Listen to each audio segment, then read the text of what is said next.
Jadi tadi kita baru aja mendengarkan lagu dari Nafikullah ya, Kembali ke Akar nih teman Pro 2. Yes, bener banget teman Pro 2. Di jam 8 malam kali ini aku dan juga Tania yang akan temenin kamu sampai nanti di jam 9 malam. Dan Betul. ngomongin soal lagu Nafikullah Kembali ke Akar, Tania, menurut kamu lagu ini menceritakan tentang apa sih? Tentang ini ya, kita harus tetap ingat gitu kali ya, kalau untuk down to earth gitu.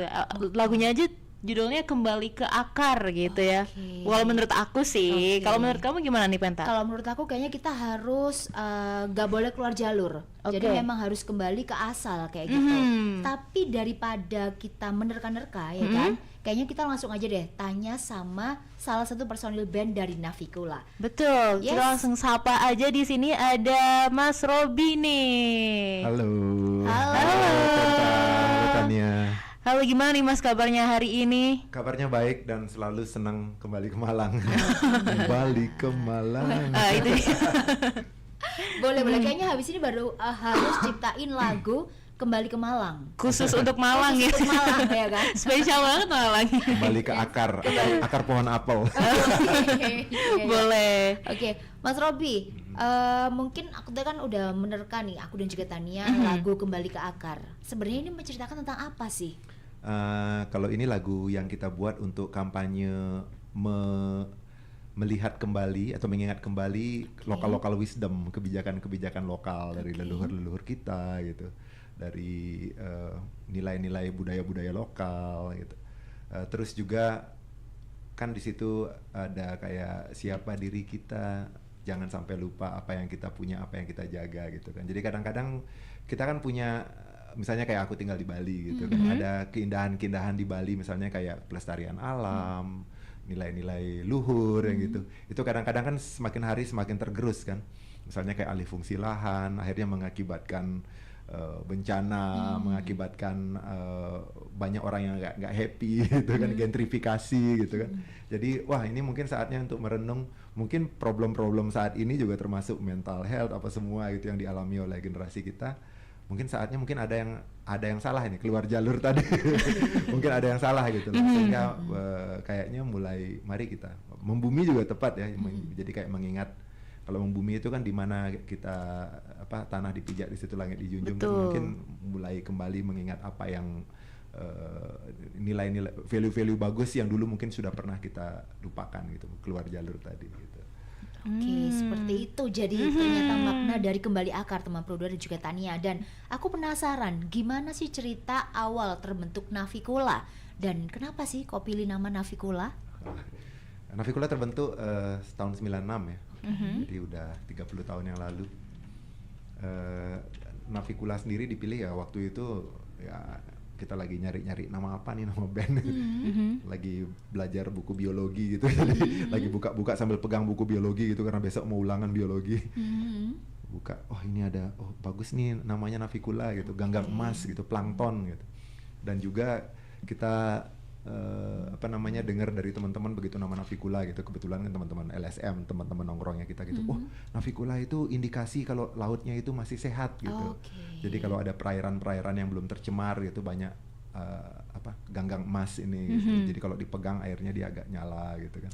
Sama kayak misalnya hewan-hewan lain yang indikator daerah situ airnya masih bersih, misalnya kayak kunang-kunang. Itu kan jadi indikator bahwa air daerah situ masih terjaga gitu kan. Kalau sekarang kan kita sering lihat kunang-kunang nggak? Jarang banget. Jarang banget. Atau kayaknya nggak pernah ya? Pernahnya tuh kalau misal kita ke daerah-daerah yang emang masih belum terjarah kayak apa sih, kayak Hutan. kota kok iya masih di hutan-hutan gitu. Iya. Nah ini kan mungkin kalau banyak daerah terpolusi, mungkin anak cucu kita mungkin mendengar kunang-kunang itu jadi kayak mitos gitu. Nah sama juga kayak Nafikullah gitu kan. Kalau kita ada dulu misalnya aku main ke Raja Empat gitu, kalau kita ada di laut tengah malam gitu, nggak ada lampu, nggak ada cahaya apa semua, kalau kita pegang airnya nyala kayak film Avatar gitu. Oke. Nah, gitu. Kayak magic gitu. Wow, nah itu Nafikullah gitu. Dia salah satu indikator perairan situ masih, ekosistemnya masih bagus. Jadi inspirasinya dari situ tadi ya. Oke. Dan kalau berbicara soal Nafikullah, ini kan identik sekali dengan isu lingkungan seperti itu, ya kan? Apa sih yang bikin Nafikullah tetap konsisten gitu ya dari tahun 96 hingga sekarang? konsisten bermusik Yes. pertama kalau misalnya ngeband karena kita memang suka musik. Oke. Jadi we do what we love and we love what we do gitu kan. Jadi itu passionnya kita gitu. Jadi ya hobinya kita memang di situ, passionnya kita memang di situ. Jadi kita akan terus bermain musik gitu. Nah, terus kenapa menggabungkan musik dengan isu lingkungan? Mungkin di atas passion kita itu kita kadang-kadang kan itu kan media kan, seni itu media gitu. Tapi kan kontennya apa gitu? Mungkin ya konten itu kan apa yang kita pedulikan kan. Kebetulan juga karena saya sendiri sebagai penulis lirik gitu, keluarga saya juga banyak yang aktivis lingkungan gitu, dari orang tua juga, kakek-kakek saya juga petani tradisional yang hidup dari alam dan dengan menjaga alamnya gitu, itu terpapar dari kecil hal-hal kayak gitu kan. Dan kerjaan saya juga sebagai konsultan gitu, sebagai pengajar di beberapa universitas juga berhubungan dengan agroekologi, pertanian organik gitu. Jadi begitu saya ngeband, nilai-nilai yang tiap hari saya bahas ini itu yang jadiin bahan lagu gitu. Dan juga mungkin sekarang isu yang mungkin kita suarakan 20-25 tahun yang lalu gitu, ternyata semakin relevan hingga sekarang kan. Jadi isu lingkungan menjadi isu sentral bukan cuma di Indonesia aja, tapi juga di seluruh dunia kan. Orang mau nggak mau rasanya kayak pemanasan global udah semakin parah, terus gimana solusinya? Terus misalnya Indonesia juga punya masalah-masalah sendiri gitu, misalnya kayak sebagai negara kedua pencemar di dunia, pencemar laut gitu dengan sampah plastik, deforestasinya kenceng gitu. Jadi aku pikir isu lingkungan isu yang relevan sekarang gitu. Jadi Tapi ya, boleh lanjutin dulu Mas.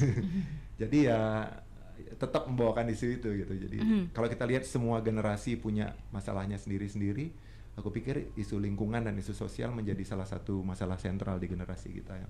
Jadi kenapa kita tidak suarakan gitu?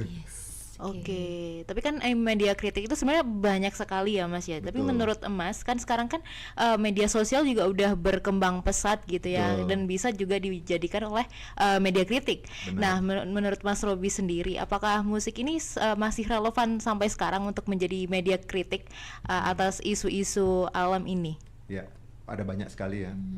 Kalau saya juga kebetulan di dunia film juga ya. Oke. Dunia film karena istri saya juga pembuat film dokumenter gitu kan. Kita juga ya film juga termasuk salah satu yang efektif ya. Kita lihat sekarang kalau misalnya berbicara tentang isu lingkungan update yang terjadi di Indonesia, ya salah satu filmnya menjadi isu juga. Jadi sebenarnya kalau sosial media itu kan untuk kasih pintu masuk aja.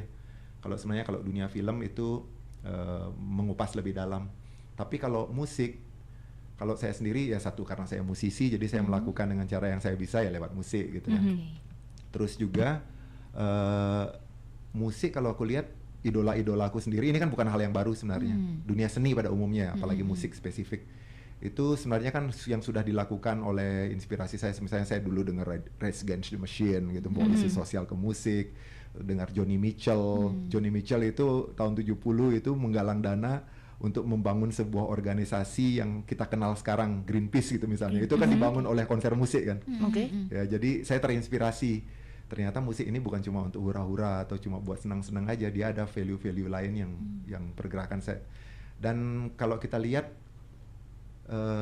media seni, walaupun film, walaupun seni rupa gitu misalnya, tapi salah satu media seni yang bisa membawa banyak orang, ribuan orang gitu ke dalam satu tempat ya, selain sepak bola ya itu konser musik kan. Oke. Gitu. Kalau media-media lain kan mungkin perlu waktu, perlu apa ya bisa dilakukan oleh banyak orang cuma terpisah gitu. Tapi kalau konser musik itu kan biasanya kan ngumpul dalam suatu tempat satu waktu gitu ya. Satu tempat satu waktu satu keadaan gitu. Jadi aku pikir wah, musik saya masih percaya, dengan kekuatan musik seperti itu masih percaya gitu. Oke, karena musik juga banyak sekali ya, bisa mempersatukan lah orang-orang ini gitu ya. Benar, dan bisa awet karena dia bisa menjadi soundtrack of life seseorang. Betul. Jadi tiap hari kembali kerja, headset, musik, baru bangun, membentuk soundtrack of life jadinya. Dan teman Pro 2 dan juga Mas Robi, aku sebenarnya masih banyak banget pertanyaan yang bakal aku sampaikan dan juga Tania gitu ya. Tapi sebelum itu kita bakal dengerin satu single dari miliknya Navicula, Busur Hujan, spesial buat kamu. Enjoy.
ada harta di kakinya menunggu di sana.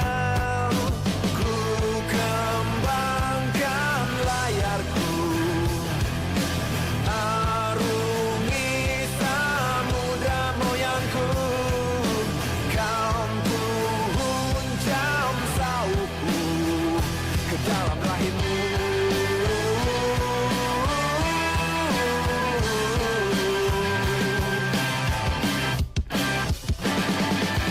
Warna-warni kita menjadi satu, warna-warni kita menjadi satu, warna-warni kita menjadi satu, warna-warni kita menjadi satu di dalam rahimmu.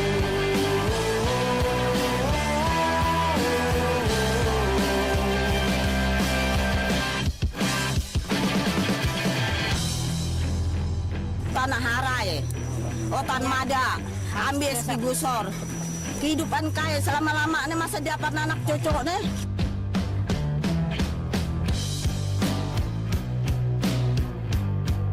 This is a Greenpeace protest. Okay? So don't worry, we are not going to hurt anybody and we are not going to do anything.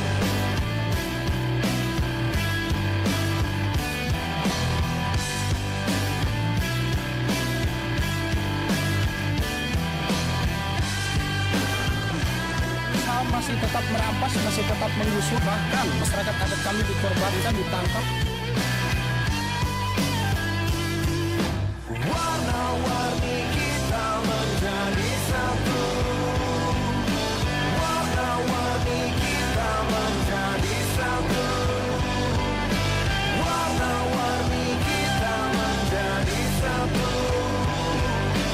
warna-warni kita menjadi satu, warna-warni kita menjadi satu, warna-warni kita menjadi satu, warna-warni kita menjadi satu, warna-warni kita menjadi satu, warna-warni kita menjadi satu, warna-warni kita menjadi satu.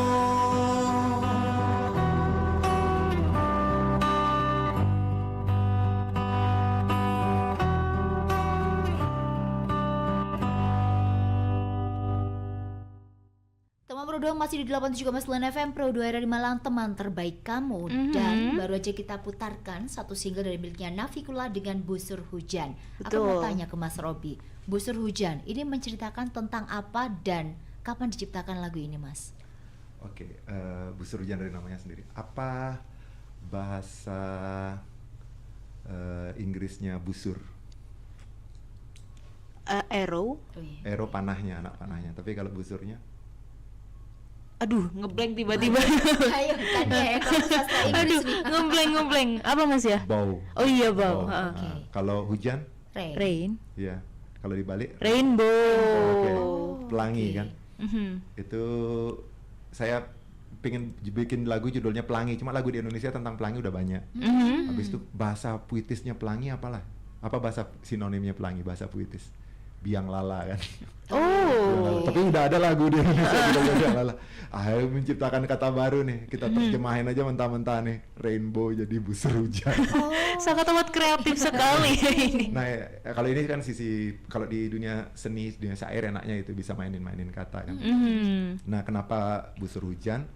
Karena waktu itu kita bikin lagu itu di atas kapalnya Greenpeace Rainbow Warrior. Oh. Jadi kapal ini kapal yang keliling dunia. Kebetulan juga aku pernah kayak apa namanya?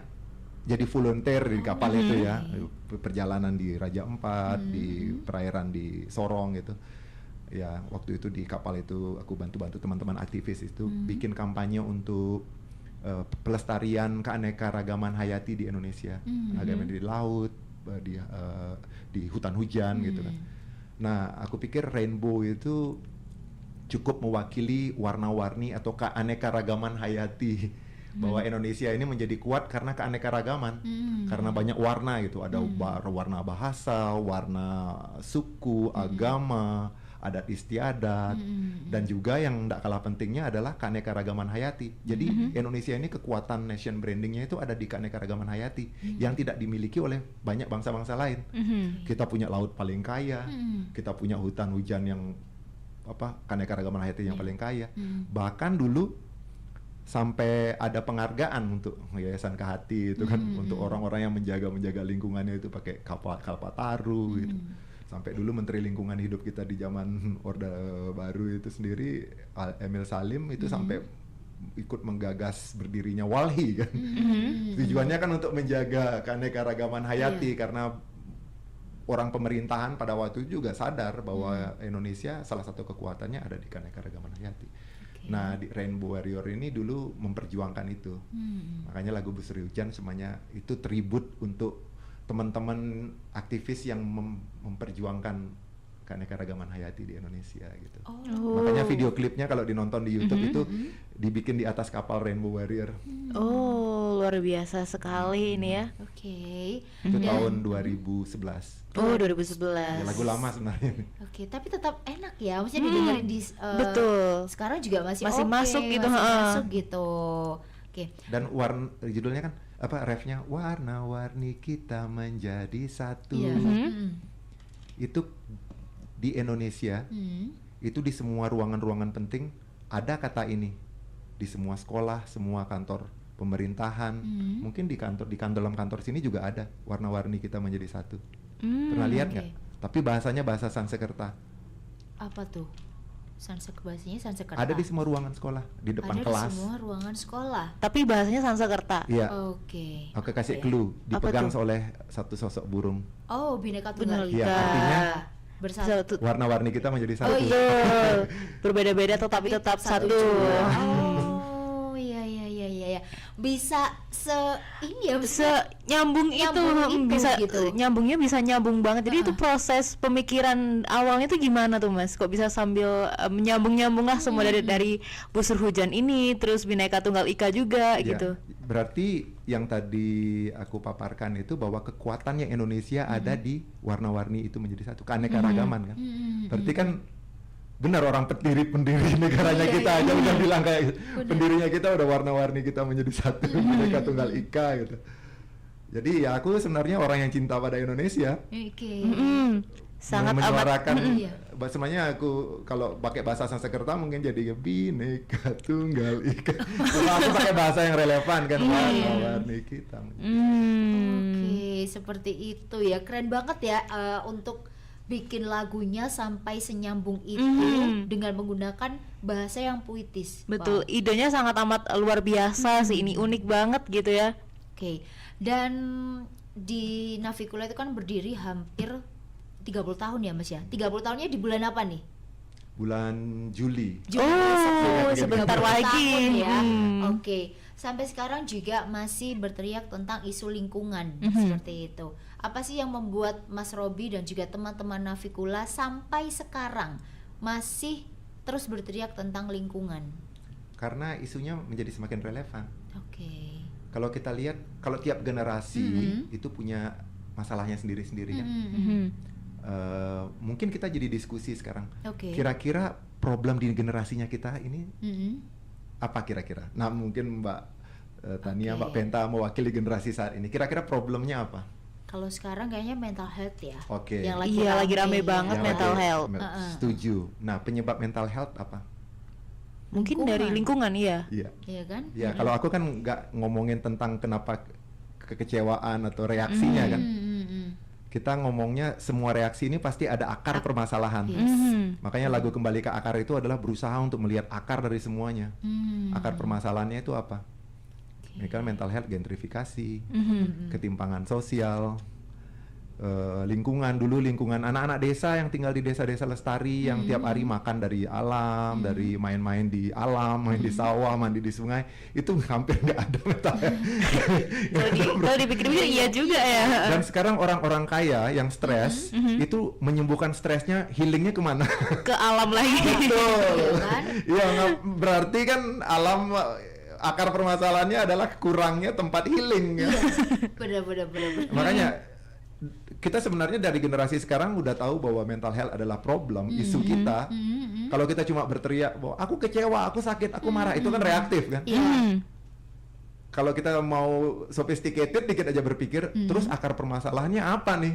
Berarti kekurangan ruang-ruang ekosistem yang sehat kan. Iya. Kita mau jogging, polusi. Mau berangkat kerja, macet. Mau sekarang orang tuanya kita dulu pegawai kecil bisa bikin rumah, bisa menyolahkan 4 anak ke kampus. Sekarang kerja mati-matian belum tentu bisa. Nah ini kan gentrifikasi berarti kan. Alih fungsi lahan juga berpengaruh pada gentrifikasi. Sering-sering dikit-dikit di Malang kena banjir kan. Iya, sekarang sering Kita banget. udah bangun rumah, kita udah buka usaha, udah jalan jembatan banyak APBD keluar, tiba-tiba diterjang banjir. Stres lagi, mental health lagi. Nah penyebab bencana itu apa? Ketimpangan lingkungan lagi. Jadi ya aku sendiri sebagai keseniman, daripada aku ngomong reaksinya marah-marah, lebih baik kita ayo ngomong akar permasalahannya apa nih gitu. Tapi emang ya Penta, waktu kita dulu, kita kan sama-sama anak Malang gitu ya. Yes. Jadi dulu tuh kita nggak ngerasain banjir tuh sesering itu gitu nggak sih? Dulu tuh di Malang masih jarang banget deh kalau misal banjir pun itu kalau misal emang udah hujan yang sangat amat lebat gitu ya. Tapi sekarang hujan deras dikit tuh ada beberapa titik itu emang yang udah banjir gitu. Itu kerasa nggak isu itu menjadi salah problem di generasinya kita sekarang? Iya. Iya sih. Nah, generasi yang keren adalah generasi yang update dengan situasi itu dan membicarakan isu itu. Kalau generasi itu jadi musisi, harusnya menyuarakan itu dong. Kalau jadi pembuat film, suarakan itu. Kalau musisi, suarakan itu. Karena kemanusiaan yang adil dan beradab, sila kedua, artinya bahwa generasi atau society pada waktu itu bisa menjawab tantangan peradaban. Kalau itu menjadi tantangan peradaban sebagai manusia yang adil dan yang beradab gitu, berarti kan harus membahas itu. Jadi menurut saya aneh kalau seniman yang lahir di generasi itu nggak membahas itu, jadi menurutku aneh gitu loh. Iya sih, apalagi mereka punya privilege untuk bisa menyampaikan itu ke banyak orang ya kan. Betul. Makanya aku sebenarnya malam hari ini thank you banget. Jadi Mbak Tania, Mbak Penta mengangkat ini sebagai diskusi, berarti ada kepedulian tentang itu. Iya dong. Justru kita juga terima kasih juga ke Mas Robi karena juga mau memberikan informasi-informasi tentang info-info lingkungan ini yang bahkan kita awalnya nggak notice gitu ya. Bahkan dari problematika mental health ini pun berakarnya juga dari lingkungan gitu. Awalnya juga kita nggak notice gitu. Betul. Ya Mas ya, yang ternyata emang semua akarnya bisa datang dari lingkungan kita ini sendiri. Benar. Dan akhirnya abis dari sini obrolan kita mungkin pelan-pelan jadi kita mulai nonton lagi apa sih pesan-pesan tersembunyi. Betul. Membahas isu-isu yang krusial gitu. Scroll di media sosial pun juga akhirnya memilih isu-isu yang lebih filter. Daripada membahas teror pocong, horor tadi itu, lebih baik membahas hal-hal yang lebih krusial gitu.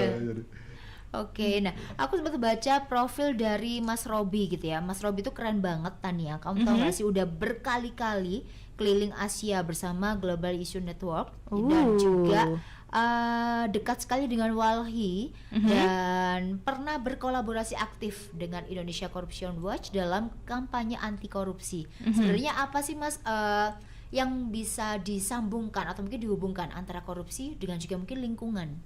Ya dulu sebenarnya Navikula nggak terlalu bahas korupsi. Aku sendiri juga nggak terlalu ngerti isu korupsi itu kayak isu jauh banget gitu ya. Itu zaman-zaman cicak versus buaya dulu ya. Kita berbicara tentang, tapi waktu itu aku kerja di hutan, jadi volunteer untuk bantu reboisasi, pembersihan sungai gitu. Jadi kayak pemilahan sampah, lebih ke lingkungan lah. Tapi mentok-mentok kita masuk ke isu hutan, kita berbentur sebuah tembok yang namanya korupsi. Masuk ke isu keluargaku di dunia medis ya, karena kita punya klinik melahirkan gratis di Bali. Pernah dengar Waterbird di Bali? Iya, Nah, rumahku itu. Isu medis zaman itu ya, berbentur tembok juga dengan namanya korupsi. Jadi isu pendidikan, pokoknya isu pangan macam-macam itu kita masalah-masalahnya selalu isu pembangunan pun berbentur tembok korupsi. Mau nggak mau akhirnya kan harus menyuarakan ini kan. Kita tembok ini kok selalu ada di semua masalah gitu. Tapi karena aku sendiri nggak terlalu paham, sebelum bikin lagu Mafia Hukum waktu itu, aku harus jadi volunteer nih kerja di beberapa organisasi yang berkaitan dengan itu sambil aku belajar gitu. Akhirnya waktu itu jadi bikin kolaborasi dengan ICW, habis itu lama-lama terlibat juga di beberapa gerakannya KPK zaman itu ya, di divisi budaya, sampai akhirnya aku dapat scholarship dari KPK untuk kuliah di Den Haag University di Belanda untuk ngambil tentang integrity dan government, good clean government gitu, governance. Baru aku pede bikin lagu. Ya jadi ya supaya walk the talk lah, jadi biar lagunya kuat ya, itu akhirnya jadi lagu Mafia Hukum. Tapi sebelum itu aku juga belajar gitu.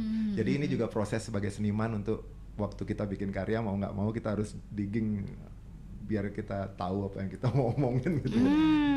Jadi ya di satu sisi ya ini semua manusia, semua profesi termasuk seniman juga kan belajar, more we see less we know ya, semakin banyak kita lihat ternyata semakin banyak hal yang nggak tahu gitu. Betul. Ya. Berarti effortnya juga luar biasa ya untuk menciptakan satu lagu pun, researchnya pun juga sangat amat niat. Jadi tadi udah apa namanya, mau memasuki ke dunia itu agar paham terlebih dahulu, baru nanti membuatlah satu lagu ini gitu ya Mas ya. Ya kebetulan juga kalau itu proyek pribadi ya.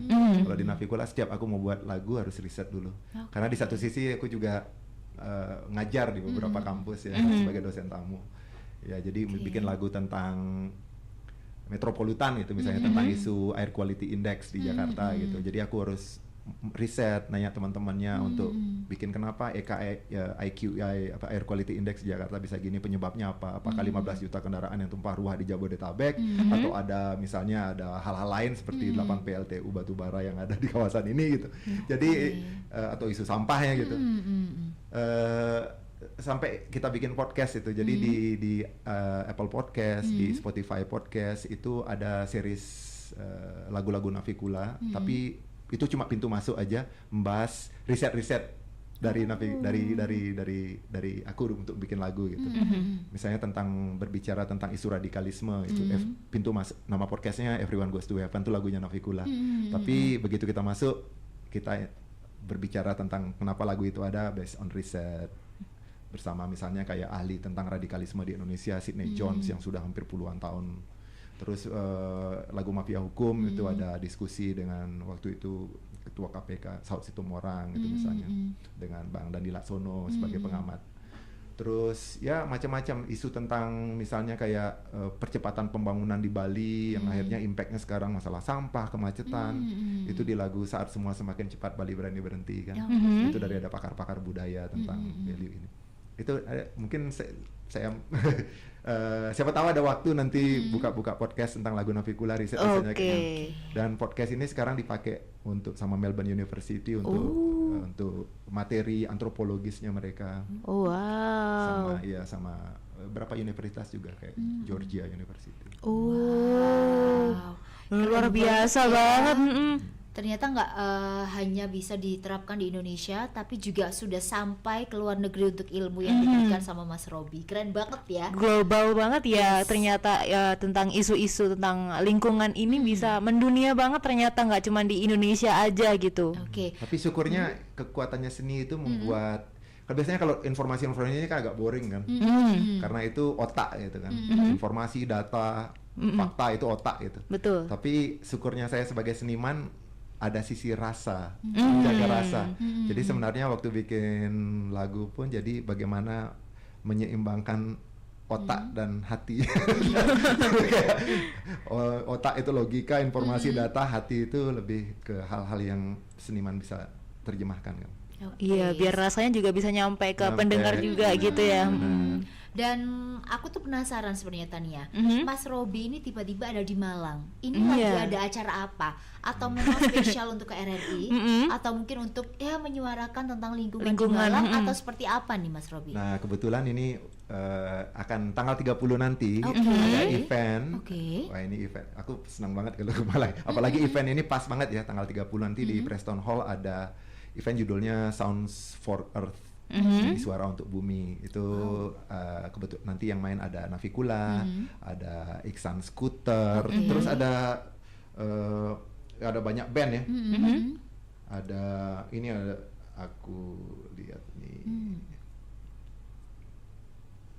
Ini ada Tropical Forest. Okay. Ada siapa lagi nih? Oh ini banyak banget nih. Wow, banyak sekali berarti nanti gestar-gestar yang bakal datang di Sound for Earth ya. Ada The Binals, ada The Samu, terus ada Secret Plan, ada 770. Dan juga ya Akamsi Malang nih, Iksan Skuter. Iya betul. Ya, dan Navikula juga. Dan Navikula. Oke. Iya. Dari temanya itu sepertinya tentang menjaga alam, menjaga bumi. Apakah memang seperti itu temanya atau mungkin kenapa sih kok temanya seperti itu gitu? Ya mungkin dari penyelenggara sefrekuensi ini bahwa isu ini isu yang harus dibawakan oleh harus di apa namanya dijadikan tema yang karena mungkin tadi itu kan wah isu apa nih yang lagi dibicarain pada semua orang lagi rame ya isu lingkungan sentralnya gitu. Jadi suara untuk bumi mungkin ya kita sebagai seniman ingin ikut terlibat dengan cara yang kita bisa ya lewat konser. Jadi teman-teman yang misalnya tertarik pada ini ya kalau temanya sendiri kan let's make our earth happy again. Itu dia. Jadi mari kita buat bumi sebagai ruang bermain kita ini gembira lagi, senang lagi, makmur lagi gitu loh, lestari ya. Tapi ada pesan gak sih mungkin yang akan disampaikan ketika konser? Mungkin sesepele biasanya kan di konser kan ada nih yang kayak apa jual minuman harus dibawa sendiri nih apa botol minumannya jangan dibuang sampah sembarangan atau seperti apa nih biasanya kalau Navikula konser? Iya, kalau dulu mungkin kita banyak mengeducate itu ya, kayak bring your own tumbler, apa semua. Cuma aku rasa sekarang harapanku sih, kalau di misalnya kayak konser-konser di Bali sekarang udah mulai hal yang biasa ya, ada tempat sampah, habis konser pun sampahnya harus dikelola gitu, jadi yang organik dikelola.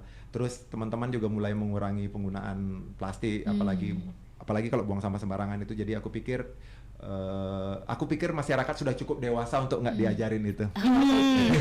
Jadi ya kayak misalnya kayak 15 tahun yang lalu mungkin gencar kita pakai, oh jangan buang sampah sembarangan ya, buang sampah sembarangan itu kan topik 15 tahun yang lalu. Dan itu sebenarnya pelajaran dasar yang aku ajarin ke anakku yang umur 6 tahun. Jadi aku agak risih juga sih untuk ngasih tahu orang gitu, cuci tangan sebelum makan ya gitu. Karena aku pikir masyarakat sudah harusnya udah dewasa lah. Jadi Tapi sekarang aku juga notice sih akhir-akhir ini tuh orang tuh lebih aware sih menurut aku tentang lingkungan, apalagi tentang botol minum. Sekarang tuh banyak orang yang memilih untuk membawa tumblernya sendiri daripada beli kayak yang apa botolan plastik gitu ya. Seperti itu. Harapannya gitu sih. Jadi ya kalau kita sebagai seniman ya berusaha untuk nggak terlalu preachy juga kan. Orang apalagi sekarang kan anak sekarang nggak bisa didikte kan. Iya betul. Jadi harapannya kita ya kamu udah cukup pintar lah, udah cukup cerdas, informasi udah banyak, udah pegang smartphone, jadi seharusnya ya kalau udah cukup pintar nggak bisa dikasih tahu, ya nggak perlu dikasih tahu gitu, seharusnya ya coba buktikan dalam kehidupan sehari-hari ini. Ya, jadi kita menganggap orang itu cukup dewasa lah sekarang. Oke, tapi Mas Robby sendiri sama Navikula ini kan udah manggungnya nggak cuman di Indonesia aja gitu ya. Dan mungkin ada nggak sih perbedaan crowd antara di Indonesia dan juga di luar negeri sana, Mas? Ya tiap beda-beda ya. Misalnya aku manggung di Thailand gitu misalnya atau di Korea gitu ya mungkin mirip-mirip lah kayak di Indonesia. Ya, beda-beda dikit-dikit lah masih, tapi kultur Asianya masih kuat. Tapi kalau yang beda itu misalnya kayak Navikula tour di Amerika gitu. Atau yang lebih kalau Amerika mungkin budayanya kita udah kenal lewat film-film Hollywood kan. Jadi kita udah bisa membayangkan Eropa Timur loh. Navikula sempat dulu 2018 tour berapa negara itu 6 negara ya. Di Jerman, di Hungaria, di Poland, di Austria, di Slovakia. Ya kultur Eropa Timur agak mereka lebih ngamati, mungkin crowdnya lebih intelektual ya. Jadi lebih mengamati. Kalau kita bikin diskusi itu pertanyaannya juga agak lebih kritis gitu ya. Lebih kritis. Kedalaman audiens ya. Kalau di Amerika ya waktu itu kita tour juga karena dapat hadiah menang perlombaan kompetisi band seluruh dunia waktu itu. Waktu itu ada online dicari band yang akan dimodalin rekaman dan jalan-jalan ke Amerika. Waktu itu ada 500 band seluruh dunia. Yang menang kita. Hadiahnya adalah rekaman di Hollywood. Ya itu kayak apa namanya? Wow, ternyata kita diapresiasi. Jadi ya lebih enjoy. Tapi ada juga tour university tour waktu itu di Australia. Kita main 14 titik dalam waktu 17 hari gitu. Termasuk main di kampus-kampus. Ya itu crowdnya lebih kayak akademik gitu ya. Crowd akademik itu gimana tuh Mas? Main di Konsepnya? kampus-kampus. Jadi lebih kayak ya ada talk show sebelum manggung. Ya. Tapi membahas tentang ya isu sosial dan lingkungan yang terjadi di Indonesia saat ini gitu. Tapi ada juga yang hura-hura aja. Ya, main di komunitas seni gitu. Ya macam-macam sih. Jadi ya tiap-tiap negara punya karakternya sendiri-sendiri. Oke. Tapi untuk pendekatan ke warga-warga Malang sendiri nih ada nggak sih Mas? Mumpung di Malang gitu. Aku pikir Malang kota pendidikan ya. Jadi aku pikir ya apa aura apa namanya? Aura intelektualnya ya aku pikir sebagai kota pendidikan kan harus mencerminkan itu ya. Terus juga di sini kan sebenarnya kalau dari sisi kreatif kan secara sejarah itu ya dari dulu rock di Indonesia itu lahirnya di sini loh. Di Malang, benar. Di Malang. Band-band ya kayak Iya. misalnya kayak kita ngomong salah satu band tertua di Indonesia yang udah 50 tahun, God Bless gitu kan. Ian Antono dari sini. Iya. El Pamas juga Mas Toto Tewel dari sini, Uco Aka gitu. Ada nama-nama besar juga dari sini ya. Kayak kalau di dunia pop itu Yuni Sara, Chris Dayanti. Jadi sebenarnya Malang ini sebagai kota artis-artis itu kan secara histori udah kuat ya. Jadi Iya. aku pikir ya harapannya seharusnya geliat industri kreatif itu happening dong di sini. Semoga ya antusiasnya. Tapi itu kan tiap generasi beda-beda ya. Harapannya. Tapi aku yakin sih Malang asik pasti. Luar biasa. Iya. Oke, nah Mas Robi mungkin bisa kasih 1 atau 2 alasan kenapa sih warga Malang besok harus hadir di acara Sound for Art ini? Ya karena mungkin acara ini punya value bukan cuma hura-hura, bukan cuma estetika, bukan cuma joget-joget doang. Ya harapannya kita sih teman-teman bisa melihat sisi lain bahwa dunia musik atau dunia seni itu juga punya nilai value berupa isu yang relevan sekarang atau musik itu selain sebagai media hiburan juga sebagai media edukasi gitu. Apalagi ini kan kota pendidikan ya. Berarti kan pendidikan itu bukan cuma didapat di ruang akademis saja kan. Kalau bahasa bijak kembali ke akar misalnya kayak budaya kita misalnya kayak orang Minang, ini kebetulan orang sosmed saya. Itu kan ada bahwa edukasi itu bisa didapat bukan cuma di surau ya, lembaga formal, lembaga akademik gitu. Tapi juga bisa didapat di lapau, di warung-warung, ini kan ruang komunitas dan bisa didapat di dangau. Dangau ini kayak pematang-pematang sawah, di jalanan juga. Ini ruang-ruang edukasi juga gitu loh. Jadi aku pikir ya orang di dunia pendidikan harus juga misalnya ya pastilah paham bahwa kita bisa belajar dari mana aja dan kita juga melihat bahwa media seni ini adalah media tempat belajar juga gitu, ruang dialog, ruang diskusi. Oke. Dari Navikula tadi Mas Robi kan juga sempat menyinggung kalau untuk menyampaikan pendapat itu bisa lewat musik dan juga film yang sudah dilakoni oleh Mas Robi. Nah selain itu mungkin ada nggak sih gerakan atau kampanye sosial yang sedang ingin lebih difokuskan lagi oleh Navikula? Ya keinginan banyak ya, cuma kalau isu-isu kayak gini kan kompleks kan. Mungkin Navikula memecahnya lewat karya seni, lagu-lagu tertentu membicarakan satu isu gitu. Jadi isu kayak misalnya kayak yang album sebelumnya, kita lagi persiapan nih, lagi bikin album baru, album ke-11. Mungkin rilis udah selesai rekaman, sudah selesai mixing mastering, mungkin rencananya rilis akhir Juli. Semoga akhir Juli bisa balik lagi. Semoga. Ya. Nah, kalau dari album sebelumnya Archipelago Rebels itu kan misalnya kayak kembali ke akar berbicara tentang local wisdom kan. Terus ada lagu Dinasti Matahari. Itu ada videonya di YouTube juga. Yang ya syukur juga videonya itu kemarin waktu rilis menang video klip terbaik Anugerah Musik Indonesia Award. Jadi penasaran kan teman-teman? Iya, abis ini kita nonton.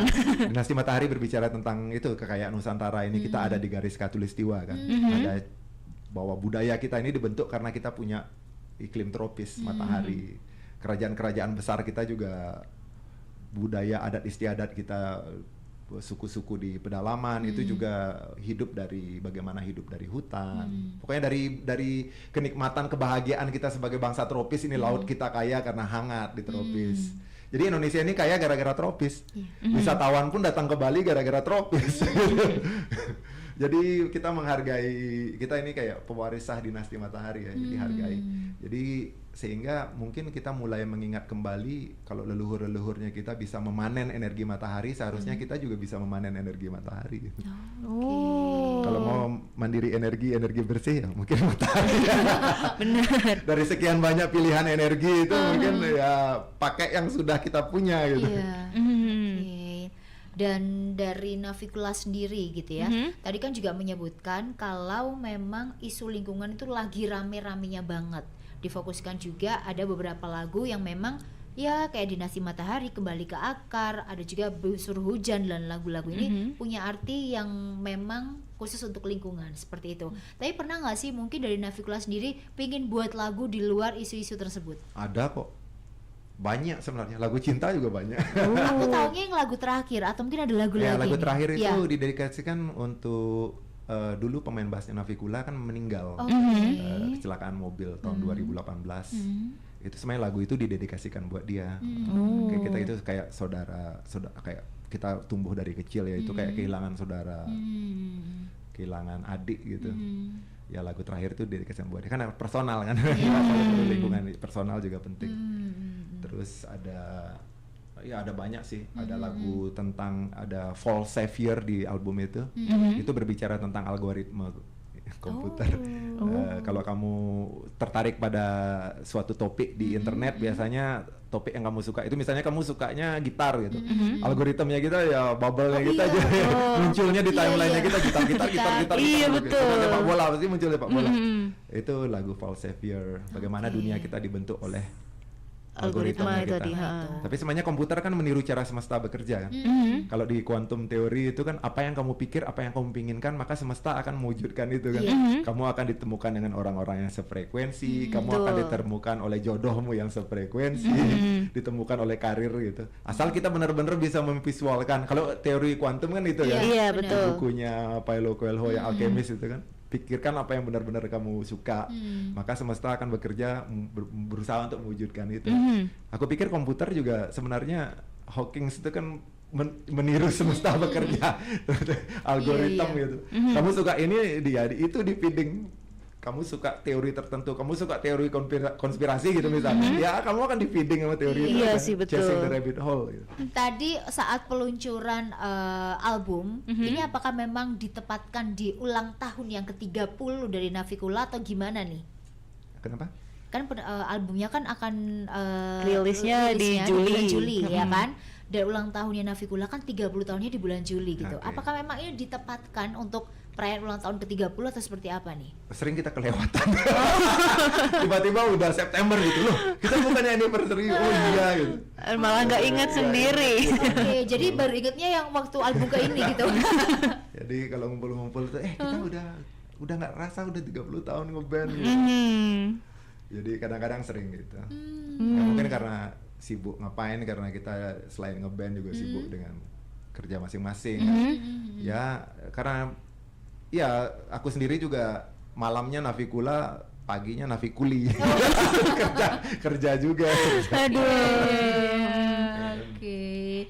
Dan mungkin sebelum kita pamit, aku pingin dari Kak Robby sendiri ada nggak sih pesan dan juga mungkin harapan yang ingin disampaikan kepada seluruh masyarakat, terutama mungkin anak muda kali ya, yang sekarang lagi concern juga kepada isu-isu lingkungan. Silakan. Iya, jadi apa ya?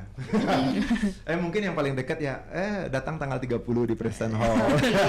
Kita bisa senang-senang di situ, jadi membahas isu-isu berat dengan cara-cara yang riang gembira gitu, musik ya. Nah, itu dia. Ada lagi mungkin yang lain? Iya, mungkin setiap orang punya passion ya.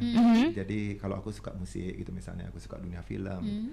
Ya, do what you love and love what you do. Ayo kejar passionmu, lakukan passionmu gitu ya, wujudkan dia. Tapi alangkah lebih baiknya lagi kalau kamu passion apa musik, kamu passion olahraga, kamu passion bela diri, kamu passion dunia politik, dunia akademik, dunia riset, apapun itu. Ya, do it. Tapi lebih asik lagi, lebih bermanfaat lagi kalau kamu tambahin what you care, apa yang kamu pedulikan. Apakah kamu peduli tentang sesama manusia, peduli pada alam gitu. Jadi coba gabungkan apa yang kamu cinta itu dengan apa yang kamu pedulikan. Aku pikir itu impact-nya bisa jadi sesuatu gitu. Bisa jadi manfaat gitu. Oke, luar biasa sekali ya teman Pro 2 obrolan kita di malam hari ini, tapi nggak kerasa juga udah tiba-tiba udah jam 9 aja gitu ya. Oh iya, time flies. Gak kerasa ya teman Pro 2, dan aku juga mau ngajakin kamu untuk bisa datang di tanggal 30 Mei teman Pro 2 di Preston. Kamu bisa menyaksikan Navicula, ada Iksan Scooter, Tropical Forest, dan juga banyak band lainnya. Betul. Dan kamu bakalan bisa senang-senang, tapi bukan cuma senang-senang aja, pastinya bakalan banyak sekali value atau juga mungkin pesan-pesan yang disampaikan oleh band atau penampil-penampil di sana seperti itu. Jadi buat kamu langsung, ini tiketingnya masih buka nggak ya kira-kira? Masih buka nggak ya kira-kira Mas Robi? Kebetulan Buka mungkin kayaknya. kalau misal ada teman Pro 2 yang masih belum. Masih. Iya, buat teman Pro 2 mungkin yang masih belum punya tiketnya bisa gercep aja kali ya, langsung beli tiketnya gitu. Ya di posternya ada tuh. Oke. Jadi bisa lihat aja posternya. Mungkin yang paling gampang yang aku tahu ya follow Instagramnya Navicula. Nah, boleh Update-nya di situ ada dipromosikan saja ini. Ya @Navicula Musik ya. Navicula Musik jangan sampai lupa ya. Instagram, Jadi harus di-follow teman Pro 2, apalagi kalau misalnya kamu adalah orang-orang yang suka banget sama isu-isu lingkungan. Betul. Sama isu-isu lingkungan harus banget follow Instagram Navicula seperti itu, dan dengerin lagunya Navicula. Betul. Boleh kalau follow pribadi Iya, kan? @Robin Navicula. Langsung. Navicula. Iya, di promo di radio. Boleh banget. Kalau iklan kan banyak bayar.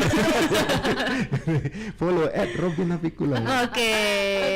Dan jangan lewat-lewatkan juga event-event berikutnya gitu. Jadi Yes. pastikan kamu semua follow teman Pro 2. Yes, dan akhir kata teman Pro 2, aku Penta harus pamit. Aku Tania juga harus pamit.